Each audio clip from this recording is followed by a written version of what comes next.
Mwenyezi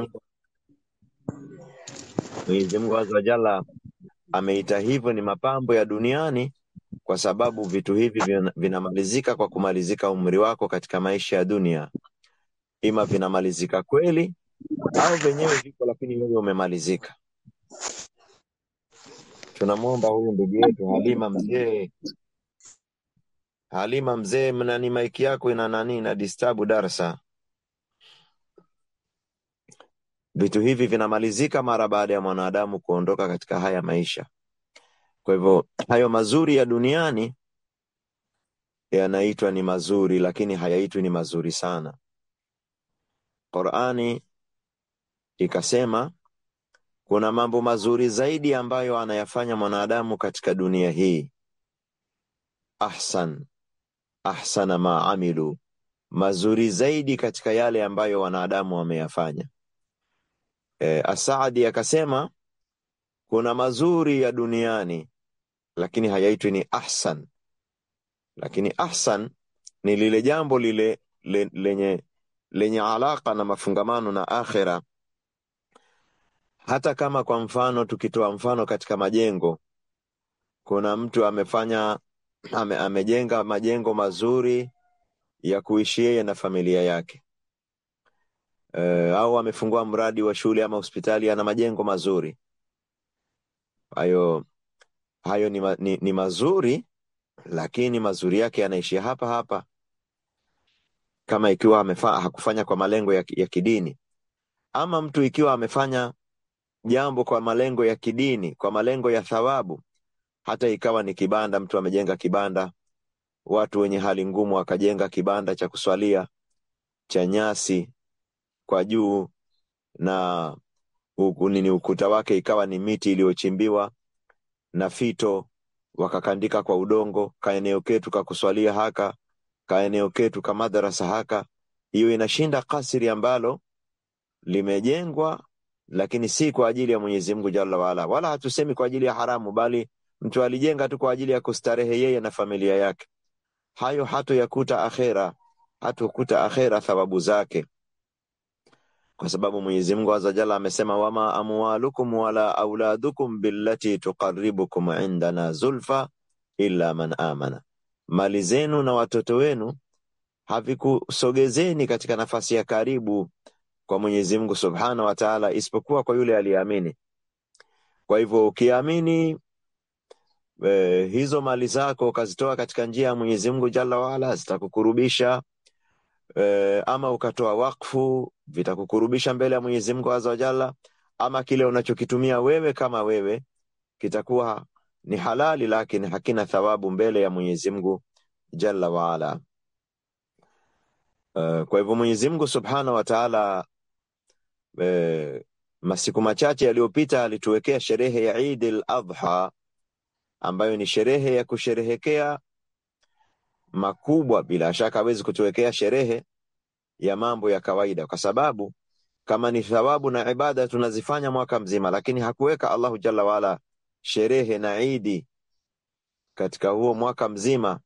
Kwa hivyo anapokuja kutuwekea hizi Eid mbili, Eid al-Fitri, ni kwa sababu kumepatikana makubwa sana katika thawabu na makubwa sana katika kusamehewa ndani ya mwezi mtukufu wa Ramadhani, na Eid al-Adha kwa sababu tumepata thawabu nyingi sana na tumepata maghfira nyingi sana kupitia hayo masiku na ibada zilizokuwemo.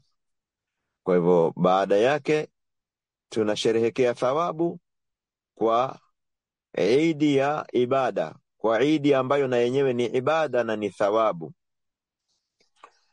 Kwa sababu haya ndiyo yenye kubakia, ndugu zangu katika imani, na yatakikana tukumbushane maneno haya mara kwa mara, kwamba sisi tuko duniani kwa ajili ya kumwabudu Mwenyezi Mungu Jalla waala, na mengine yote tunayoyafanya yanaitwa ni mengineyo. Sisi ukimkompea mwanadamu na viumbe wengine, Mwenyezi Mungu Jalla waala anasema viumbe wote wanamsabihi Mwenyezi Mungu Jalla waala, tasbihi ya hiari au ya lazima. Lakini sisi wanadamu na majini kumsabihi na kumwabudu Mwenyezi Mungu Jalla waala ni jambo la asili. na kazi zingine tunazozifanya ni mengineyo. Vitu vingine vikimsabihi Mwenyezi Mungu Jalla wa Ala, hiyo sio wajibu wao wa asili, kwa sababu wenyewe Mwenyezi Mungu Jalla wa Ala hakuvipa taklifu, hakuviwekea taklifu. Ndio maana havina, vitu vingine vinamsabihi Mwenyezi Mungu Jalla wa Ala lakini havina pepo na visibo na lau kama visingemsabihi hakuna moto, visingelichoma moto, kwa sababu wenyewe sio vihusika kiasili katika jambo la kumwabudu Mwenyezi Mungu Jalla wa Ala. Lakini mwanadamu, wama khalaqtul jinna wal insa illa liya'budun, sikuwaumba binadamu na majini isipokuwa waniabudu. Kwa dunia hii ndugu zangu ilivyo, huwa inamchukua mwanadamu haraka sana, na haraka sana inamsahaulisha lile lengo aliloumbiwa na Mwenyezi Mungu Jalla wa Ala. Kwa hivyo hapana ubaya kama ambavyo dunia inasahaulisha sana, na sisi tukakumbushana sana juu ya lile lengo ambalo tumeumbiwa na Mwenyezi Mungu Subhanahu wa Ta'ala. Allahu Jalla wa Ala akazungumza kuhusiana na zile ambazo tumesema ni ahsanu amala, ni kazi zilizo nzuri zaidi katika zile tunazozifanya duniani. Akasema Mwenyezi Mungu Jalla wa Ala katika Qur'ani, fi buyutin adhina Allahu an turfa'a wa yudhkara fiha ismuhu yusabbihu lahu fiha bilghuduwi wal asal rijalun la tulhihim tijaratun wala bay'un an dhikrillahi wa iqamis salah wa ita'iz zakati yakhafuna yawman tataqallabu fihi alqulubu wal absar liyajziyahumullahu ahsana ma amilu wa yazidahum min fadlihi wallahu yarzuqu man yasha'u bighairi hisab. Katika majumba ya misikiti au majumba tunayoishi, Mwenyezi Mungu Jalla wa Ala ameidhinisha au ameamrisha anturfaa, majumba haya yaongezwe hadhi yake, yanyenyuliwe hadhi yake. Majumba yetu tunanyenyuaje hadhi yake? Anturfaa wa yudhkara fiha ismuhu, litajwe jina la Mwenyezi Mungu Jalla wa Ala. Wao tafsiria litajwe jina la Mwenyezi Mungu Jalla wa Ala katika majumba haya. Katika majumba yenye thamani ni yale ambayo anayotajwa Mwenyezi Mungu Jalla wa Ala ndani yake, sawa sawa ni misikiti ama ni nyumba za kuishi. Mwenyezi Mungu Azza wa Jalla alimwambia Musa na Haruna, wa auhaina ila Musa wa akhihi an tabawwa'a liqaumikuma bimisra buyutan waj'alu buyutakum qiblatan wa aqimus salah. Tulimwambia Nabii Musa na watu wake na ndugu yake kwamba wajalie majumba yao kuwa ni qiblatan, ni kama mihrabu, ni qibla. Yani maana ya qibla kuwa wakithirishe swala ndani yake. Wa aqimus salah, na simamisheni swala. Na Mtume sallallahu alaihi wasallam akasema, yani msiyafanye majumba yenu kuwa ni makaburi, kwa sababu makaburi hakuswaliwi makaburini wala hakufanywi nyiradi kule. Makaburini sio mahala pa kufanya nyiradi. Mtu atoke hapa anaenda kaburini kufanya nyiradi au kwenda kufanya ibada ya sala, bali katika majumba yetu yatakikana tukithirisha ibada. Na majumba hayo yenye kuabudiwa Mwenyezi Mungu Jalla wa Ala katika majumba ya ardhini ndiyo yenye thamani, hata kama yatakuwa ni nyumba za nyasi, ni nyumba za udongo. Nyumba hizo ni bora kuliko makasiri ambayo watu wanalala, wanapitwa na sala, hawamtaji Mwenyezi Mungu Jalla wa Ala wakati wa kuingia na kutoka, na wakati wa kulala, na wakati wa kula.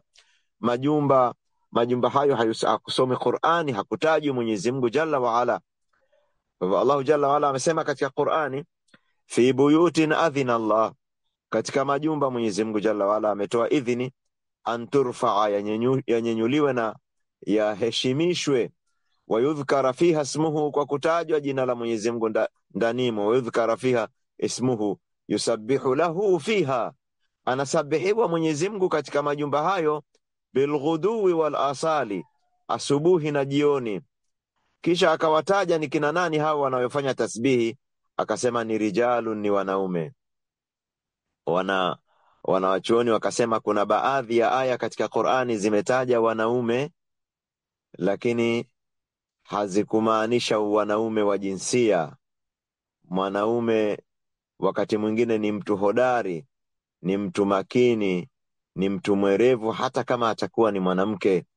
Hiyo iko hata katika lugha ya Kiswahili.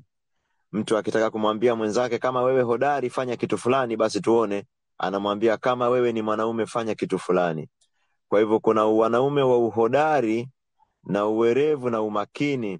Mwenyezi Mungu Jalla waala akasema wanaofanya tasbihi katika majumba yao na kuyapa hadhi na katika majumba ya Mwenyezi Mungu Azza wa Jalla ni rijalun, ni wanaume, wawe ni wanaume au ni wanawake. La tulhihim tijaratun, hawapumbazwi na biashara. Na hii inaashiria kwamba utafutaji, pamoja na kwamba ni jambo la halali, lakini ni miongoni mwa vitu vinavyomweka mbali mtu na Mwenyezi Mungu Subhanahu wa Ta'ala. Ndio maana tukawekewa ibada ziwe zinakuja kufuta ule ukungu unaofunika moyo wa mwanadamu na kuweka pazia baina yake na Mwenyezi Mungu Jalla waala. Tukawekewa salati subhi kabla hatujakwenda katika utafutaji. Katikati ya utafutaji tukawekewa salati dhuhuri. Tena katikati ya utafutaji tukawekewa salati al-asri.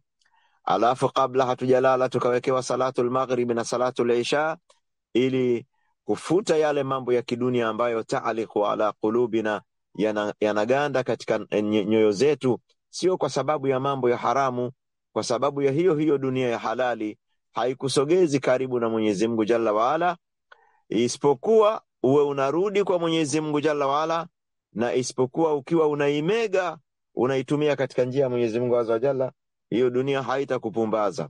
Ama yenyewe kama yenyewe ni katika yanayopumbaza. Ndio maana Mwenyezi Mungu Jalla waala akasema katika aya hii, hawa wanaume la tulhihim tijaratun. Hizi ndio sifa za wanaume. Hakutaja wanaume wa jinsia, ametaja wanaume wa kazi na ibada. La tulhihim tijaratun, hawapumbazwi na biashara. An dhikrillahi, wakaacha kumtaja Mwenyezi Mungu Jalla waala. La tulhihim tijaratun wala bay'un, hawapumbazwi na biashara wala kuuza. Kwani kuuza ndio jambo linamshughulisha zaidi mwanadamu kuliko kununua, kwa sababu kununua anaweza kununua wakati wote, ama akija mteja wakati wa kuuza, hilo ndio jambo ambalo linamvutia zaidi, kwa sababu ana kuuza ni kutoa bidhaa, ni kazi, kupata wateja ni kazi kuliko kwenda kununua. Na kwenye kupata wateja ndio mtu ana benefit, zile faida za ile biashara yake alizokuwa katika mahesabu ndio zinaingia. Lakini Mwenyezi Mungu Jalla waala akasema, yani wakati wa ibada hawashughulishwi na kuuza. La tulhihim tijaratun wala bay'un, hawapumbazwi na biashara. Akatumia lugha ya jumla, alafu akatumia lugha maalum, wala bay'un, wala kuuza. An dhikrillahi, wakapumbazwa na wakasahaulishwa kumtaja Mwenyezi Mungu Jalla waala. Wa iqamis salati, hawamsahau Mwenyezi Mungu Jalla waala katika ndimi zao wala katika fikra zao. Hiyo ndio inaitwa dhikri. Wa iqamis sala, na hawapumbazwi na shughuli zao, kwa sababu hapa imetajwa biashara. Sio biashara peke yake, kuna ufugaji, kuna kilimo, kuna uzalishaji maviwandani, kuna tu kusomea kazi ili baadaye uje ufanye kazi.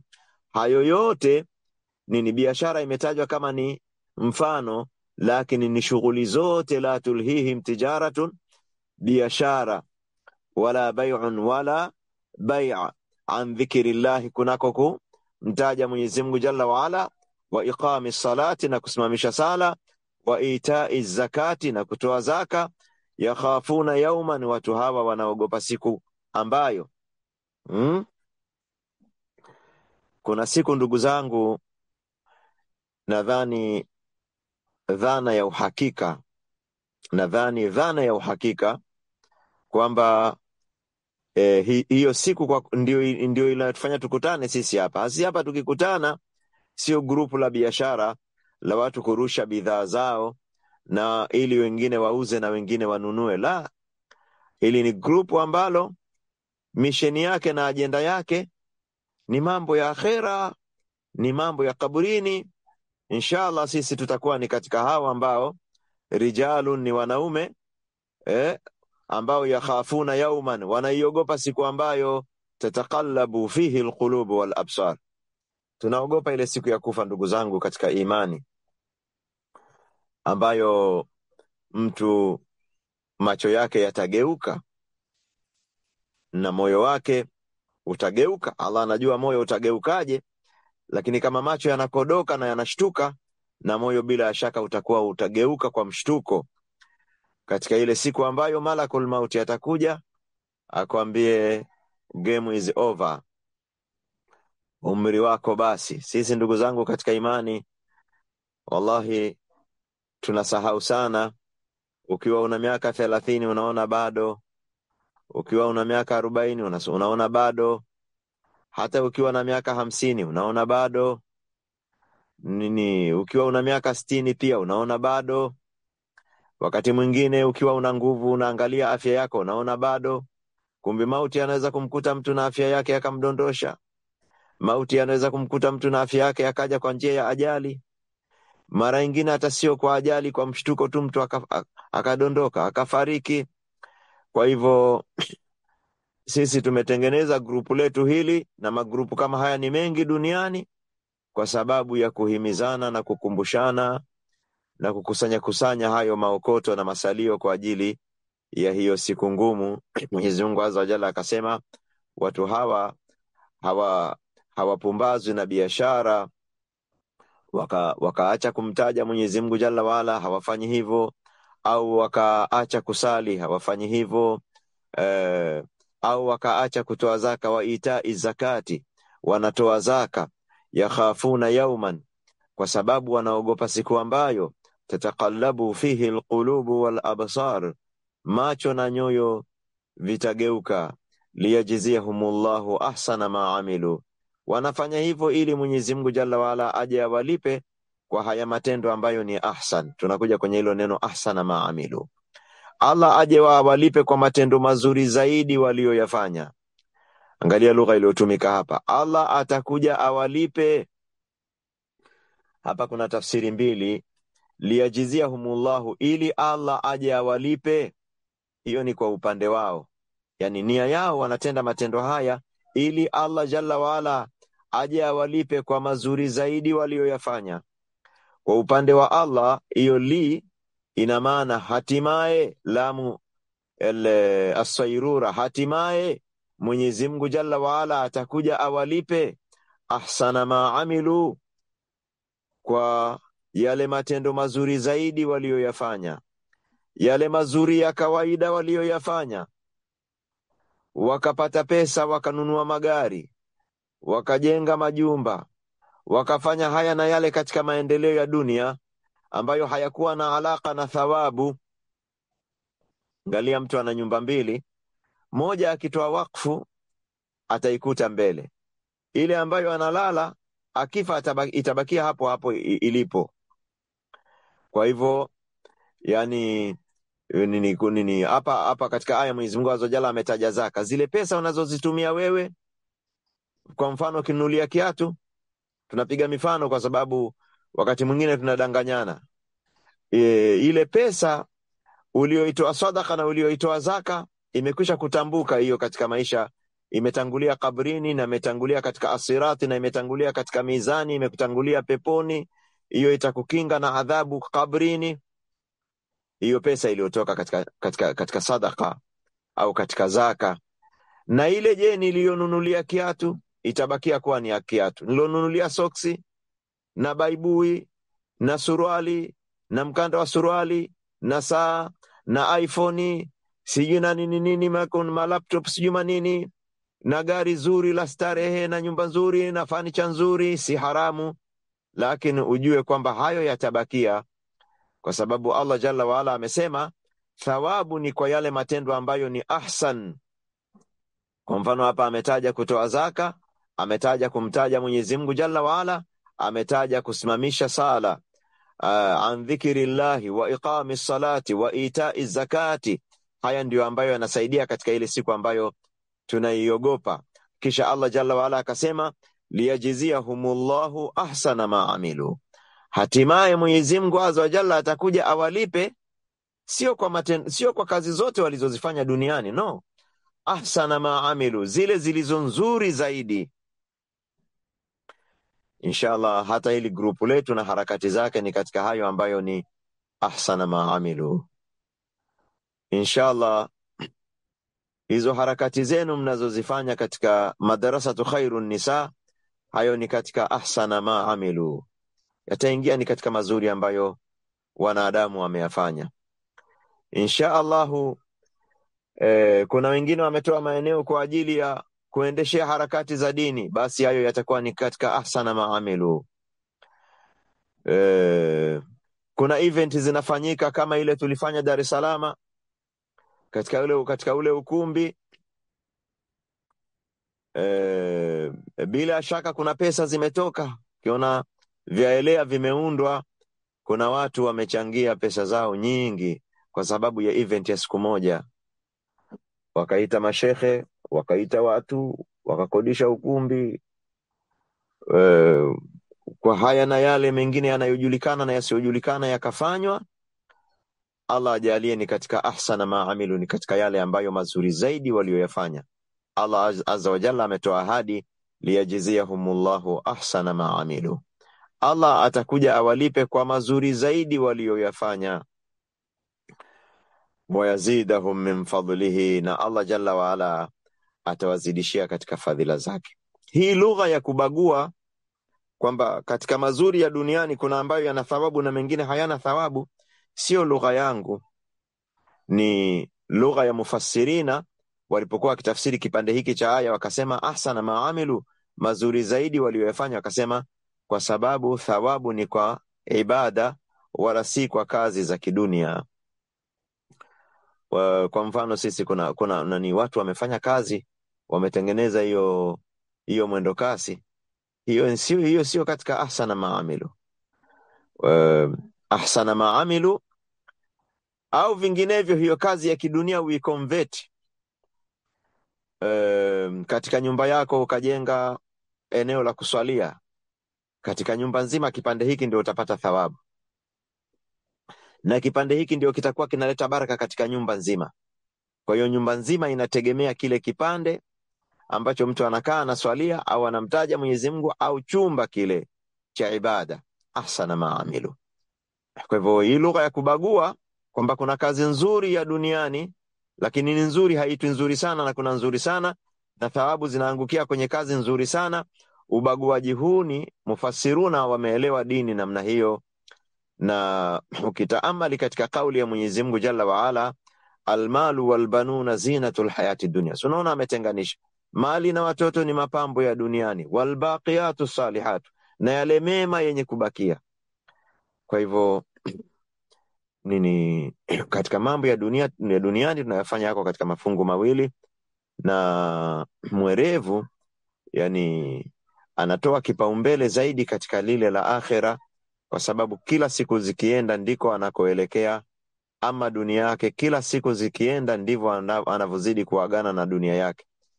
Hivi vitu tunavyovitafuta kila muda ukienda, ndio hilo neno la kwamba ni vya warithi linakaribia kutamkwa, linakaribia kutimia. Na salafu salih wakatuuliza wakasema, ni nani katika nyinyi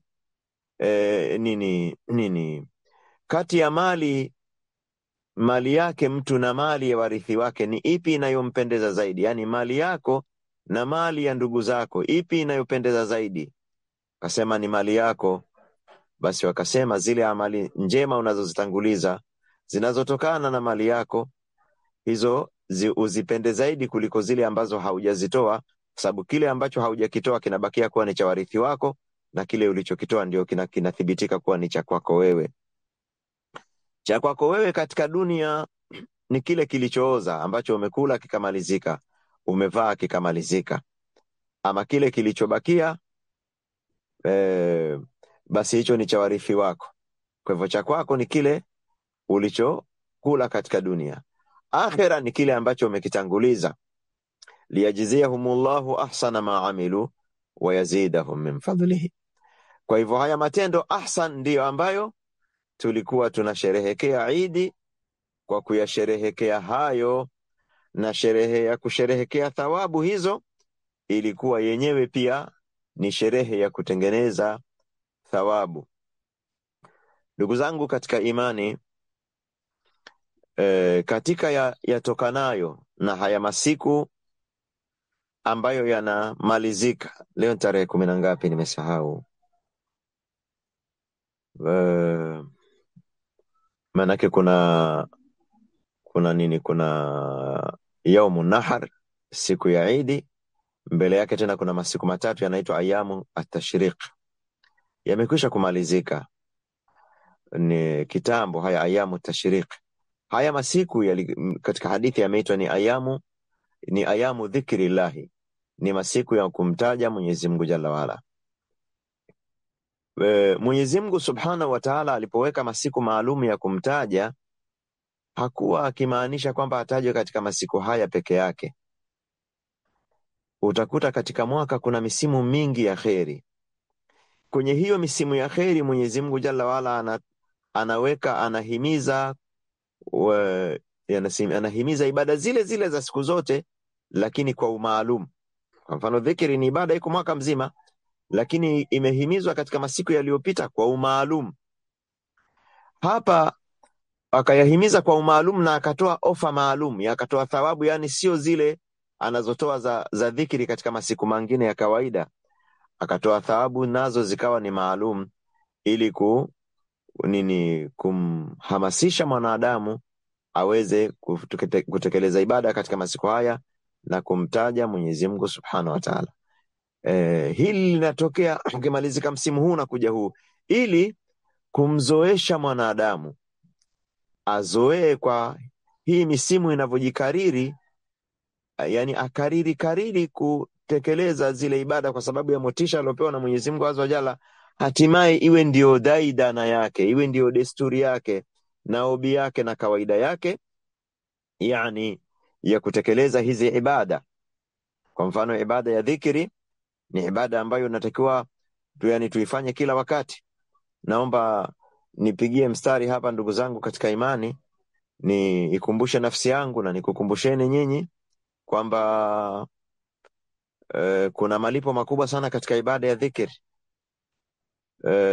na mara kwa mara huwa tunasahau. Sasa tujipe homework, kila mtu azungumze na roho yake kwamba mimi nitakuwa ninamtaja Mwenyezi Mungu Azza wa Jalla katika hali zote, na nikisahau nikikumbuka tu ninamtaja Mwenyezi Mungu Jalla waala kwa utajo wowote. Unajua hiyo ni dhikri hazikuwekewa kwamba useme hii kisha hii kisha hii, zimeachiliwa, ziko free. Wewe sema ile ambayo unaijua, ile ambayo inakuia wepesi katika nafsi yako kwa wakati huo. Kama ni subhanallah, sema time yoyote, au alhamdulillah sema time yoyote, la ilaha illa Allah sema wakati wowote, Allahu akbar sema wakati wowote, astaghfirullah sema wakati wowote, la hawla wala quwwata illa billahi al-aliyyil azim sema wakati wote, hasbunallahu wa ni'mal wakil sema wakati wote, subhanallahi al-azim subhanallahi wa bihamdi sema wakati wote, la ilaha illa Allah wahdahu la sharika lahu lahul mulku wa lahul hamdu wa huwa ala kulli shay'in qadir sema wakati wote. Sema subhanallah walhamdulillah wa la ilaha illa Allah wallahu akbar, au unganisha subhanallah walhamdulillah wa la ilaha illa Allah wallahu akbar wala hawla wala quwwata illa billahi al-aliyyil azim. Mwenyezi Mungu Jalla waala amesimplify ibada ya kumtaja. Unaweza kumtaja kwa maneno marefu au kwa maneno mafupi, lakini yawe katika sentensi iliyokamilika na katika mfumo ambao umethibiti. Usimtaje Mwenyezi Mungu Azza wa Jalla kwa kutaja tu jina moja, ya Allah ya Allah ya Latif ya Latif ya Karim ya Karim.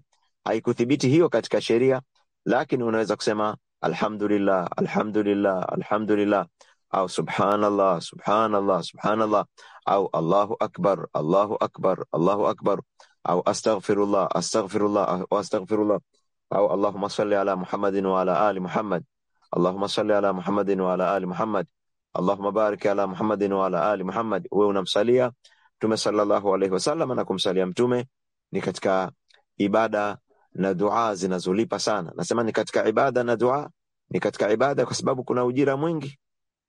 Ibn al-Qayyim ametaja faida 40 za kumsalia Mtume Muhammad sallallahu alaihi wasallam. Katika hizo ni kwamba anayemsalia Mtume sallallahu alaihi wasallam Allah atamtosheleza shida zake. Allah anajua shida zake. Kwa hivyo akatumia muda wake kwa kumsalia Mtume sallallahu alaihi wasallam. Na kumsalia Mtume inamaanisha kumuombea Mtume dua. Dua gani? Ni dua maalumu ile ambayo tunaita ni kumsalia Mtume. Namsalia Mtume sallallahu alaihi wasallam, idhan yukfa hammuka, basi Mwenyezi Mungu Jalla wala atakutosheleza, kama ilivyokuja katika hadithi, atakutosheleza shida zako, mahitajio yako. Kwa hivyo masiku haya yametukumbusha kumtaja Mwenyezi Mungu Subhanahu wa Ta'ala kwa ndimi zetu kama ilivyothibiti katika sheria. Na kwa hivyo hizi adhkari zinatakiwa ziendelee. Simaanishi kwamba hizi takbira kwa ule mfumo ule wa takbira zaidi uendelee, hapana, lakini kuendelee kutajwa Mwenyezi Mungu Jalla waala. Ama ule mfumo wa takbira zaidi una mwanzo wake na una mwisho wake. Takbira zaidi zilikuwa zimeanza mwanzoni mwa huu mwezi wa Dhulhijja na zimeishia tarehe 13 basi. Na hii inatufundisha somo lingine, ndugu zangu katika imani, kwamba ibada si jambo tu la kuzuka tu na kuanza kutekeleza, bali ni jambo sio la kuzuka, ni jambo la kufuata utaratibu ambao ni maalum katika hali ya kutafuta radhi za Mwenyezi Mungu Jalla wa Ala. Ingelikuwa ni jambo tu la mtu kujiongeza, tungesema takbirati hizi na la ilaha illa Allah tulizokuwa tukizisema kwa ule mfumo wa kunyanyua sauti na kwa matamshi maalum, tungelifanyaje? Tungeliendeleza. Lakini wanachuoni wote ukisema katika vitabu vya fiqh wanakuambia takbira zinaanzia hapa mpaka hapa. Tumetaja kwamba takbira za Eid al-Adha zinaanzia kuanzia tarehe 1, yani tokea jua lilipozama ukaandama mwezi wa Dhulhijja, zimeendelea mpaka kabla ya kuzama jua la tarehe ya 13. Na takbira za Eid zinaanza tokea mwezi wa Ramadhani unapomalizika, zinamalizika kabla ya kusaliwa, kabla kidogo au wakati ule wa kusimamisha sala ya Eid. Kwa hivyo unaona zimelimitiwa. Hii ni kuonesha kwamba ibada zimelimitiwa kwa kuwekewa vigezo na utaratibu maalum. Lau kama ingelikuwa ibada ni jambo ambalo mwanadamu anaweza kutekeleza na akajiongeza, basi sisi tungelijiongeza, tungeendelea kupiga hizi takbira. Kwa hivyo takbirat al-Eid zimekwisha kumalizika time yake. Kwa hivyo ikiwa mtu atapiga takbira leo, haya ni katika masomo tunayochukua, ikiwa mtu atapiga takbira leo, pamoja na kwamba anamtaja Mwenyezi Mungu Jalla wala, atapata madhambi kwa sababu atakuwa naam lile jambo la Mwenyezi Mungu Jalla wala, lakini kashali edit, kashali fanya modification, kashali chakachua, amefanya uchakachuzi katika dini, na hiyo ni makosa. Na hiyo ni makosa.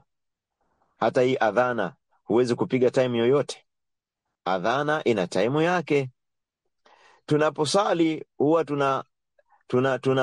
tunaashiri, huwa tunachomoa kidole cha shahada mwanzoni mwa atashahudi, yani kuanzia mwanzo mwa atashahudi. Kidole cha shahada unakitoa kuanzia pale mwanzo unapokaa kikao cha atashahudi. Ukikitoa kidole, hutoi kidole chochote ndugu zangu katika imani, unachomoa kidole kinaitwa kidole cha shahada. Waarabu wanakiita sababa. Hicho kidole kinachofuatana na kidole gumba. Ikiwa mtu ataswali akachomoa dole gumba kwa sababu anasema Mungu ni mmoja kwa dole gumba, au akasema Mungu ni mmoja kwa kidole cha katikati au kinachofuatia au kile kidogo, haitakubalika katika sheria. Ingelikuwa dini ni jambo la kufanya na kujiongeza, basi Mtume alifundisha kidole cha shahada, na sisi tungeliweza kufanya kwa kidole gumba na kwa kidole cha katikati na kile kinachofuatia na kile kidogo cha mwisho. Au tungeliweza kunyenyua mkono mzima kabisa, unakunja ngumi unasema Mwenyezi Mungu ni mmoja. Au ungeweza kunyosha kidole cha shahada ukanyenyua juu, badala kuweka mkono kwenye magoti ukanyenyua juu ukasema Mwenyezi Mungu ni mmoja katikati ya swala. kila kitu kina utaratibu wake. Ndugu zangu, hili ndilo somo ambalo naomba tulichukue. Kwa hivyo tumechukua kwamba dhikri zinaendelea, lakini zile dhikri za utajo maalum wa takbirati hizo zimekoma. Kwa hivyo ni makosa kutaja hizi takbirati katika wakati ambao sio wake, kama ambavyo ni makosa kuadhini katika wakati ambao sio wa adhana. Kwa hivyo lile ambalo huwa linafanywa wakati wa kuhudhuria viongozi wetu wa kitaifa au wa kimkoa au wa kiwilaya, wakaingia katika event, tukasimama tukasema la Allahu akbar, Allahu akbar, Allahu akbar, la ilaha illa Allah, Allahu akbar, Allahu akbar walillahi alhamd. Ndugu zangu katika imani, hii ni makosa, kwa sababu ni kama vile imefika sala ya tarawehe ukaadhini wakati haina adhana, au sala ya Eid ukaadhini wakati haina adhana, au sala ya tahajjudi ukaadhini wakati haina adhana. Kwa hivyo adhana ipo, lakini hapa sio mahala pake. Takbira zipo, lakini hapa si mahala pake. Ni hivyo tu jamani. Na ukitaka kujua kwamba viongozi wetu they are not serious katika dini, wao ndio wanaopigiwa takbira na wala hawakatazi, na wanalipenda hilo. Na mimi ninaamini kama watafika mahala watu wasiwapigie takbira, huenda wakalaumu. Kwa hivyo hasa kwenye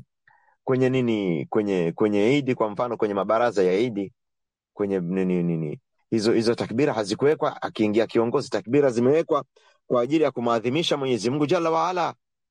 Sasa wewe unapiga takbira yale maneno ya kumwadhimishia Mwenyezi Mungu, unamwadhimishia binadamu. Huoni kwamba tukisema shiriki tutakuwa hatujafanya makosa? Kwa sababu Allah anaadhimishwa kwa kutajwa, wewe unaadhimisha kitu kwa ule utaji wa Mwenyezi Mungu Jalla wa Ala. Hii ni makosa. Kwa hivyo hizi takbira jamani, zimewekwa kwa ajili ya kumwadhimisha Mwenyezi Mungu Jalla wa Ala. Hata Mtume sallallahu alaihi wasallam ndio tunakoseaga hapa. Tunapojiongeza tukasema lile la Mtume tunaliwacha, sisi tunajiongeza bwana, sisi tuko bright, sisi ni mathinka, tukajiongeza. Ndio makosa yanapatikana kwenye kujiongeza. Wewe jiweke katika fungu la watu ambao wanakopi na kupesi, waoga, wanaichukua dini na kuitekeleza kama ilivyo, utakuwa salama. Ukitekeleza kwa mfumo mwingine, unajiweka kwenye uwezekano wa kuambiwa hiyo uliofanya sio niliyokuwa naitaka. Kwa hivyo ili usiingie katika huo uwezekano kwamba wewe umezua katika dini, ng'ang'ana na yale tu yaliyofundishwa kwa sura ile na muonekano ule wa kwake. Kwa hivyo takbira, ndugu zangu, zimemalizika, na takbira hatupigi wanapoingia viongozi katika minasaba yetu ya kidini, bali tunawapokea viongozi kwa heshima na taadhima. Watatusalimia, tutaitikia. Sio vibaya kumlaki mtu kwa kusimama, yani ukasimama na ukamlaki mtu anayekuja. Ni kama vile nyumbani kwako, sio katika adab, mgeni anabisha hodi, unafunguliwa mlango, wewe umekaa kwenye kochi au umekaa kwenye kiti cha uwani, anaingia anapiga mguu mosi pili, anakukuta umekaa. Sio katika adabu. Katika adabu unasimama na unamlaki, yani unamfuata, mnakutana katikati, mnakumbatiana, mnasalimiana. Hiyo ni nzuri, haina makosa. Lakini hizi yani takbira za kuadhimisha mashekhe wana heshima, lakini na mipaka yake, wasije wakafanywa mambo ambayo hata Mtume sallallahu alaihi wasallam hakufanywa. Ndugu zangu katika imani, katika masomo tunayoyapata katika yatokanayo na hili jambo lilopita, ni message iliyokuweko ndani ya hizo takbira, kwa sababu sisi hatuamini, na yeyote mwenye akili hawezi kuamini kwamba hizi takbira zimewekwa zikahimizwa, Allah akatangaza, akazipenda, akatoa ofa ya thawabu nyingi, alafu hizo takbira ile content yake haina maana, bali zenyewe zimekuwa na thamani kwa sababu ya ile content, yani ile maana iliyobebwa na ile takbira ndiyo ambayo imefanya takbira iwe na thamani. Maana iliyobebwa na takbira, iliyofanya takbira iwe na thamani, ni maana ya tauhidi, ya maana ya kumpekesha Mwenyezi Mungu Subhanahu wa Ta'ala.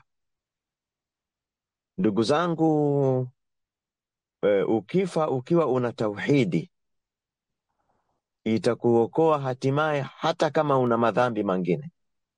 Nasema hivi siogopi, kwa sababu yani hii ni hadithi ya Bwana Mtume Muhammad sallallahu alaihi wasallama, wa haqqul ibadi ala Allahi an la yu'adhiba man la yushriku bihi shay'a. Mwanadamu ana haki kwa Mwenyezi Mungu, anamdai haki gani? Haki kwamba Mola wangu usiniadhibu muda wa kuwa sijakushirikisha.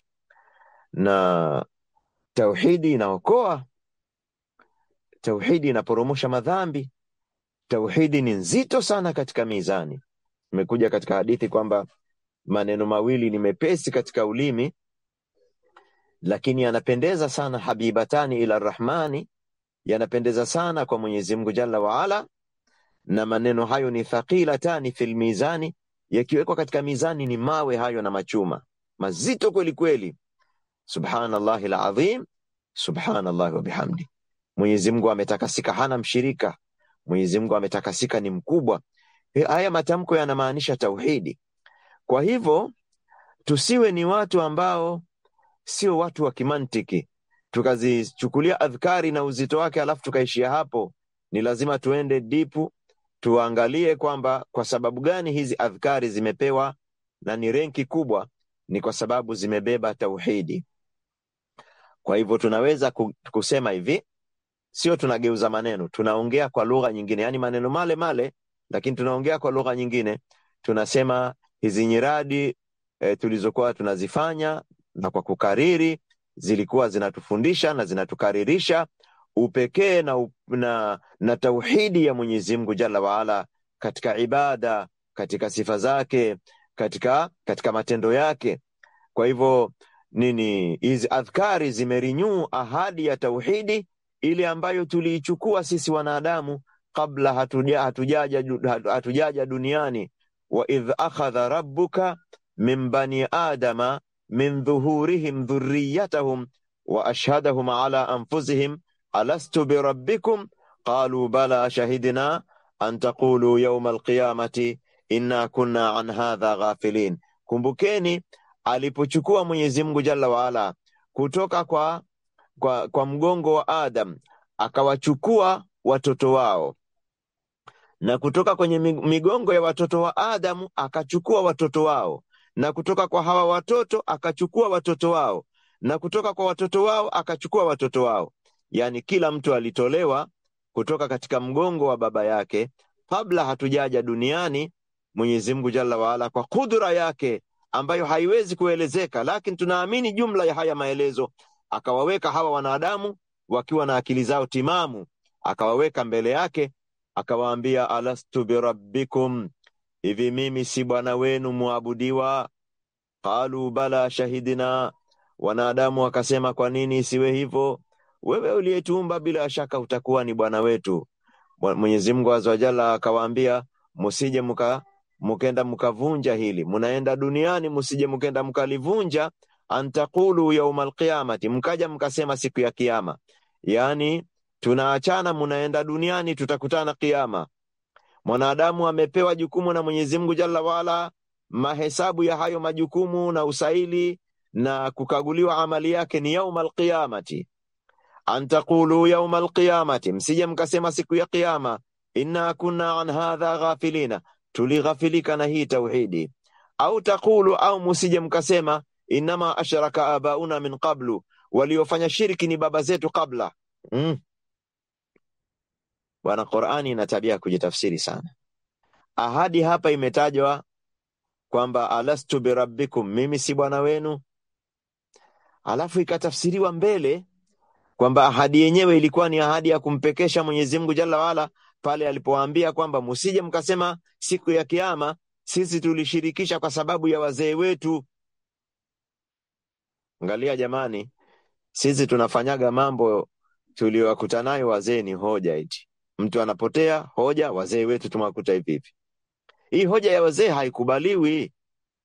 Mtu anafanya matambiko, anafanya shiriki, ukimwambia anasema wazee wetu hivi. Sasa nini wewe chagua, unamkhalifu Mungu ama unakhalifu wazee? Kwa sababu kuna mambo mengine ukiyafuata utawafikiana na wazee lakini utamkhalifu Mwenyezi Mungu, na ukiwafikiana na Allah utakhalifu wazee. Sasa wewe chagua hapa wa kuwafikiana naye na wa kukhalifiana naye ni nani?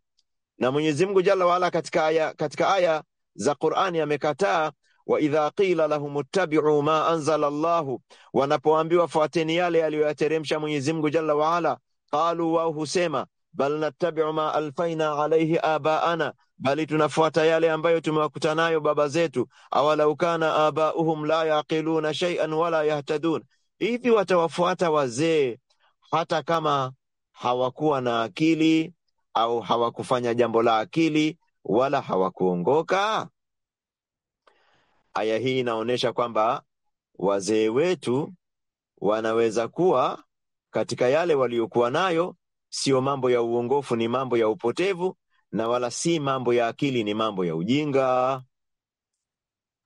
Kama ambavyo sisi vijana tunaweza kuwa tumepotea na tunaweza kuwa hatuna akili katika baadhi ya mambo, hivyo hivyo na wazee, kwa sababu hawa wazee walikuwa ni vijana. Yale mambo ya ujanani kama yalikuwa hayana akili, kwani yatakuwa na akili yakishezeeka? Mambo wazee ni vijana wa zamani, na mambo yao ya uzeni ni mambo yao ya ujanani ya zamani. Kwa hiyo hakuna hoja hapa kwamba hatuwezi kuwakhalifu wazee wetu, kwa sababu Mwenyezi Mungu Azza wa Jalla amelikataa hilo, na ameeleza kwamba kuna uwezekano wazee mkawafuata katika mambo ya dhalala. Ndio akasema, antaqulu yawm alqiyamati, msije mkasema siku ya kiyama, inna kunna an hadha ghafilina, tulighafilika na tauhidi. Au taqulu, au msije mkasema, inama ashraka abauna min qablu, waliovunja tauhidi na wakafanya shiriki ni wazee wetu. Wa kunna dhurriyatan min ba'dihim, na sisi ni watoto tulikuja nyuma yao, kwa hivyo ina maana tukafuata nyayo zao. Allah hatokubali hoja hiyo kwamba wewe ulifuata jambo la bid'a au jambo la shirki kwa sababu wazee wako walifanya bid'a au walifanya shirki. Utahesabiwa wewe kama wewe, na wao watabeba mzigo wa mambo yao na mzigo wa kuwapoteza watu wengine, kwa sababu aliyepotezwa atabeba mzigo wake yeye peke yake. Aliyepoteza atabeba mzigo wa kupotea kwake na mzigo wa wale ambao amewapoteza. Kwa hivyo ukimfuata mzee wako katika upotevu, ndio unazidi kumuongezea madhambi. Rekebisha ili ustopishe. Yawezekana wewe usipostopisha, wajukuu, yani watoto wako, hawatakuja wastopishe. Jambo baya waliloliasisi wazee wako listopishe ili waokoe. Usipostopisha na usipowaokoa, watazidi kupata madhambi, na hujui watoto watakaokuja pengine hawatastopisha, ukaendelea kupata madhambi wewe na wazee wako. Stopisha ubaya, simamisha ubaya. Hata katika Qur'ani tumeambiwa mzee akiacha wasia ambao haufai unarekebishwa, na hiyo ni kumsaidia marehemu. Kama alifungua baa, funga baa. Kama alifungua mradi wa bida, funga mradi wa bida. Kama alifungua mradi wa utapeli kwa jina la dini, funga hiyo. Ndio unamsaidia mzee. Uwezekano wa wazee wetu kwamba wamekosea katika baadhi ya mambo upo. Antakulu, musije mkasema, inna kunna an hadha ghafilina, tulighafilika.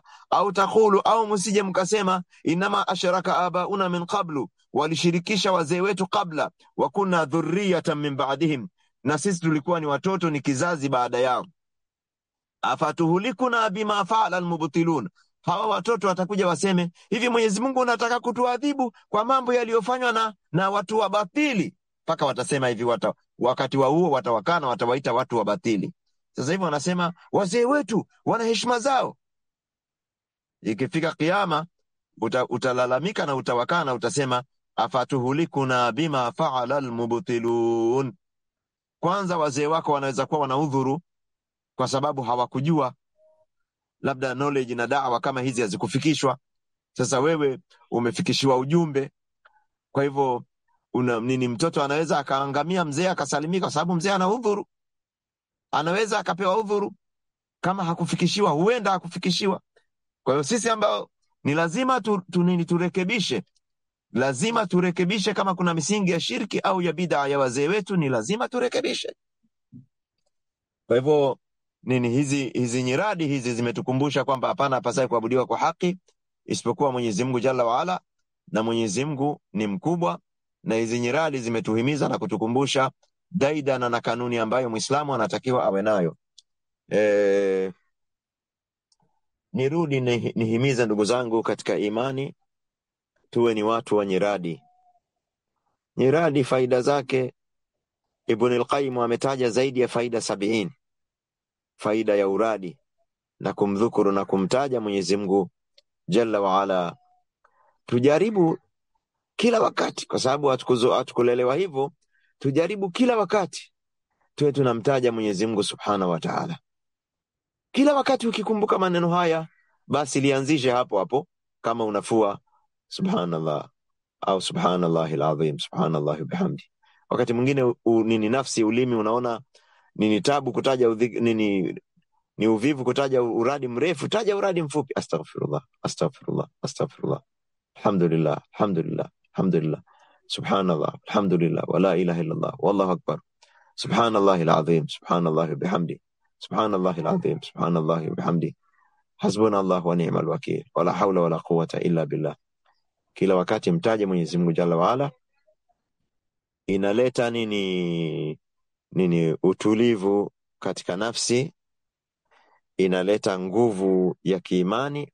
Unaweza kupata nguvu ya kiimani, inakusaidia, inakupa pawa ya kukataa haram, ya kuvutwa na matamanio, inakupa pawa ya kutekeleza ibada. Wakati mwingine hata uvivu katika ibada ni kwa sababu hatufanya adhkari. Hizi adhkari ni kama nishati, ni kama nishati katika mwili, ni kama ni energy, nguvu ambayo ukimtaja Allah utaweza kutekeleza ibada, yani utapata uwezo mkubwa wa kutekeleza ibada. Sio ibada tu, hata majukumu ya kila siku. Ndio maana watu wa dini wakati mwingine huwa wanaumwa, wanapata maradhi, wanapelekwa hospitali, anaambiwa kwa maradhi ulionayo umekuja unatembea mwenyewe. Yani unavyoonekana kwenye vipimo na vile ambavyo yani wewe umekuja, muonekano wako wa nje unavyotembea, watu hawaamini. Wakati mwingine ni kwa sababu ya nini? Kwa sababu ya kumtaja Mwenyezi Mungu Jalla waala. Kumtaja Mwenyezi Mungu Subhanahu wa Ta'ala kunaleta nguvu. Katika faida zilizotajwa na Ibn al-Qayyim katika faida za adhkari, kunaleta nguvu katika mwili. Mtu anaweza akatekeleza majukumu yale ambayo asingeyaweza, na hili limethibiti katika hadithi ya Fatima alipomwomba baba yake Mtume sallallahu alaihi wasallam mtumishi. Mtume akamwambia, uhitaji mtumishi, unahitaji tu kufanya adhkari subhanallah subhanallah mara 33, kabla ya kulala alhamdulillah alhamdulillah mara 33, Allahu akbar mara 34. Hii ya mwisho mara 34 zinakuwa 100. Hiyo itakutosheleza, hutahitaji mtumishi. Wanachuoni wakasema hii kwa sababu itampa uwezo wa utashi, na itampa uwezo katika mwili na kumwondoshea uvivu wa kutekeleza majukumu yake. Kwa hivyo ndugu zangu, hata katika vita Mwenyezi Mungu Jalla waala aliwaambia waumini ama wapiganaji wazidishe kumtaja, yani hiyo inaongeza credit za ushindi, na hiyo ndio iliyopelekea Waislamu wakawa wanawashinda makafiri, kwa sababu wao wanamtaja Mwenyezi Mungu Azza Jalla na wale hawamtaji. Ama ukisema mbinu za vita wote wanazo, ukisema ni silaha wote wanazo. Mara nyingine makafiri walikuwa wakiwazidi Waislamu, lakini kitu gani kimewafanya Waislamu wako tofauti? Ni kule kumtaja katika ndimi zao na kumbeba katika akili zao na nafsi zao Mwenyezi Mungu Subhanahu wa Ta'ala. Akasema Mwenyezi Mungu Jalla wa Ala, ya ayyuhalladhina amanu idha laqitum fi'atan fathbutu wadhkurullaha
Host, assalamu alaikum. Ustadhi naona ametoka humu. Waalaikum salam warahmatullahi wabarakatuh. Atarudi sasa hivi, naona network imemtoa, anasema inshallah. Shukran.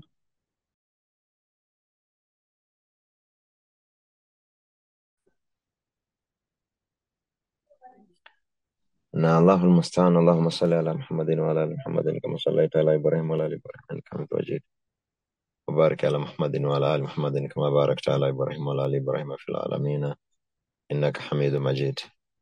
Alhamdulillah, nimekumbuka. Nilikuwa nasema kuna nukta ya msingi hapa ya kupigia mstari kwamba adhkari zinamuongezea mtu nguvu ya kiutashi au nguvu ya kinafsi. Unajua mambo ya kisaikolojia katika lugha ya Kiarabu yanaitwa mambo ya kinafsi. Nafsi ikidhoofika, yani mtu anaweza kudhuriwa na yale mambo yanayomwathiri kisaikolojia. Nafsi ikiwa ni imara, anaweza kuhimili kwenye mambo yanayomdhuru kisaikolojia. Tunapita katika dunia kwenye mambo na matatizo mengi. Wakati mwingine Mwenyezi Mungu Azza wa Jalla epushe mbali, mtu anaweza kupata na jambo kubwa ambalo ukisimama unaweza ukadondoka chini. Yani una nguvu, ni mzima, huumwi, lakini kichwa kinaweza kikakosa balance. Kile kitu kinachofanyaga mwanadamu anasimama kwa balance ikapotea, akadondoka chini, ukasikia mtu amedondoka, pressure imezidi, sijui kitu gani. Katika vitu hiki ni kitu cha msingi sana. Kitu sio katika vitu, yani kitu namba moja kinachoweza kumfanya mwanadamu akakontrol hali hii, akahimili katika mazingira kama haya, ni dhikrullah jalla wa ala, ni kumtaja Mwenyezi Mungu Subhanahu wa Ta'ala. Qala Allah Ta'ala, Mwenyezi Mungu Azza wa Jalla anasema, ala bi dhikrillahi tatma'innul qulub. Tanabahini, kwa kumtaja Mwenyezi Mungu Subhanahu wa Ta'ala nyoyo huwa zinapata utulivu. Kwa hivyo ni kule kupoteza mwelekeo na direction kwa sababu ya mambo yaliyokukumba, ukimtaja Allah inakurudisha katika utulivu, katika umakini. Hiyo ni kauli ya Mwenyezi Mungu Jalla wa Ala.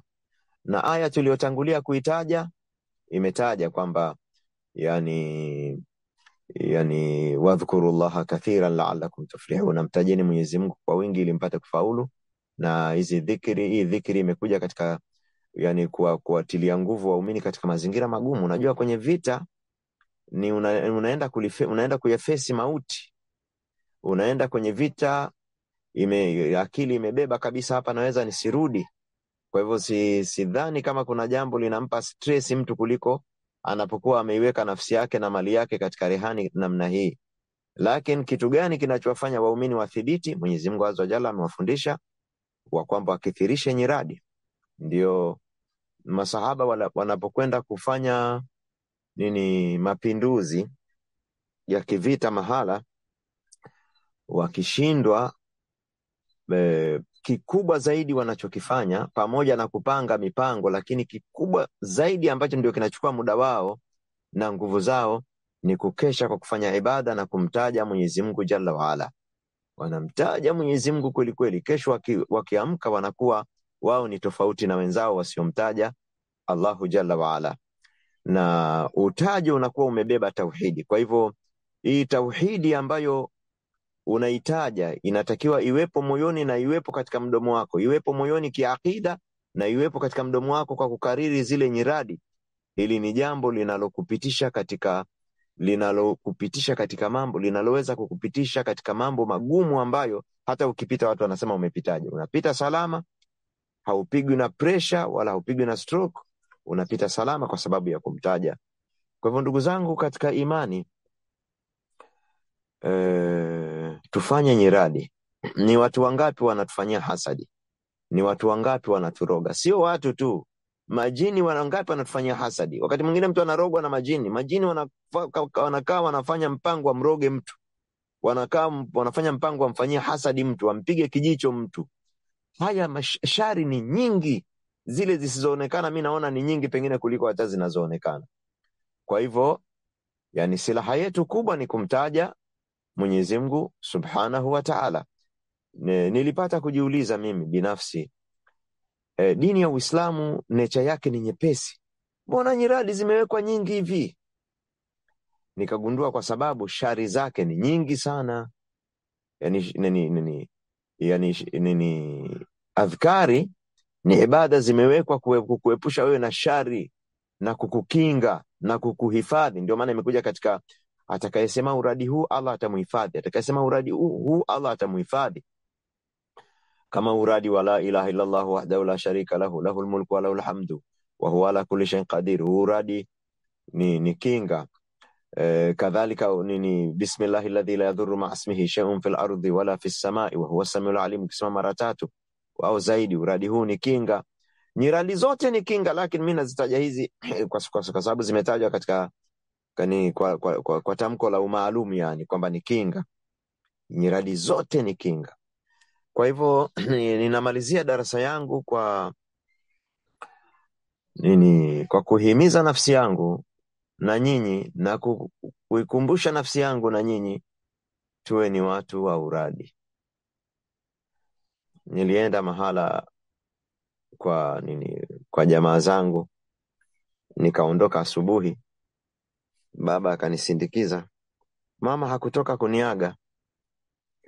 Nikaambiwa anafanya uradi, yuko serious na uradi wake, na mama ni mtu wangu wa karibu na ananipenda, lakini hakutoka kuniaga kwa sababu yuko serious na uradi wake. Ana uradi wake anafanya asubuhi kabla ya kwenda kazini, ana nyiradi zake amejipangia. Kwa hivyo anaona ni lazima amalize uradi wake. Pengine njiani atafanya, lakini lazima amalize uradi wake kwenye ule mswala wake kabla hajaenda kazini. Kwa hivyo ni jambo linawezekana, sio gumu. Ni sheitani tu anatusahaulisha na maazimio yetu yanakuwa yako weak, yanakuwa dhaifu, azma yetu inakuwa ni ndogo. Walaqad ahidina ila adama fanasiya walam najid lahu azma. Tulimpa ahadi Adamu akasahau, hatukukuta azma. Kule kusahau kunatokana na azma ndogo. Angalia mwanadamu kama ana safari ambayo ana umuhimu nayo sana, wallahi hata asipoweka alamu ataamka. Usiku kucha inakuwa ni maandalizi. Anachelewa kulala, na akilala analala kidogo, na anaweza akaamka kabla ya alamu. Ameweka alamu kabla haijapiga kashaamka, kwa ile hima na azma kubwa aliyonayo. Kwa hivyo sisi tukiazimia azma iliyo kubwa, tunaweza sisi kuwa ni watu wa uradi. Sisi tunaweza kuwa ni watu wa uradi muda wote. Na uradi ni ibada ambayo huwezi kutoa kisingizio cha ubize, kwa sababu Allah amesema alladhina yadhkuruna Allaha qiyaman wa qu'udan wa ala junubihim. Waumini wanamtaja Mwenyezi Mungu akiwa wamekaa. Kama unaendesha umekaa, kama umekaa kwenye kiti cha kazi umekaa, kama umekaa kwenye kigoda unapika jikoni umekaa, unakuna nazi umekaa, au umesimama. Qiyaman wa qu'udan, qiyaman wa qu'udan, umesimama. Ukiwa unatembea umesimama, ukiwa umekaa foleni umesimama. Qiyaman wa qu'udan wa ala junubihim, na ukiwa amelala. Kwa hivyo mwanadamu anakuwa amesimama au amekaa au amelala. Allah akasema, yani waumini amewasifu kwamba wanafanya nyiradi katika hali hizi zote. Kwa hivyo Allah hana tatizo, si mushkeli, yani hachukii, bali anapenda ukimtaja Mwenyezi Mungu Azza Jalla katika hali zote. Kama umechoka ukaegemea mgongo na nyuma, alafu mnamtaja Mwenyezi Mungu, haiwezi kuwa kama eti utahesabika katika watu wasiokuwa na utovu na nidhamu katika ibada. Hapana, ibada hii imeruhusiwa kumtaja Allah katika hali kama hizo. Kwa hivyo ukiwa unafua kina mama unamtaja Allah, ukiwa unakata vitunguu na nyanya unamtaja Allah, ukiwa una brendi unamtaja Allah, ukiwa unazungusha mwiko unamtaja Allah, ukiwa una deki unamtaja Allah, Ukitoka kunaenda dukani kuchukua kitu unamtaja Allah, ukienda kazini unamtaja Allah. Unamtaja Allah ukiwa kazini kwako na kompyuta yako unamtaja Allah. Hujakatazwa ukiwa unafanya jambo, hujakatazwa kumtaja Allah. Hiyo ndio ilikuwa daidana ya watu wema. Hata Ibn Baz anaulizwa maswali anamtaja Allah. Akianza kujibu ndio ule mdomo unasimama. Na bado majawabu yake ni kumtaja Allah. Kwa hivyo tunaweza kufanya adhkari katika hali zote. Tujilazimishe kila wakati. Nyiradi, ibada hii ni khafifatani fil lisani, nyepesi katika ulimi. Habibatani ila Rahmani, ibada hii inapendeza kwa Mwenyezi Mungu. Ni thaqilun fil mizani, ni nzito katika mizani. Katika fursa ambazo mwanadamu anapoteza za kupata thawabu, fursa namba moja ni hii fursa ya kumtaja Mwenyezi Mungu Jalla waala.